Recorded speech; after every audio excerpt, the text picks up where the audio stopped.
Hi, I'm Dr. David Antonian, President and Chief Optometrist of Vivid Visions Optometry, and today I'm going to teach you an exercise to strengthen your eyes.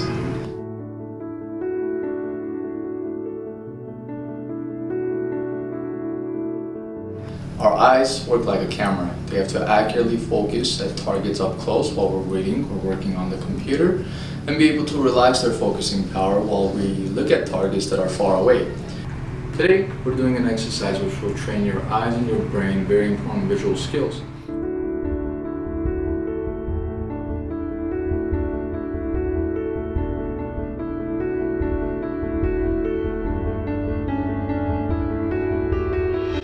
Read the first letter of the first row of the near Hart chart while keeping it clear.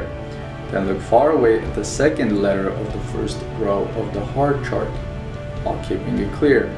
Shift focus back to the near Hart chart and read the third.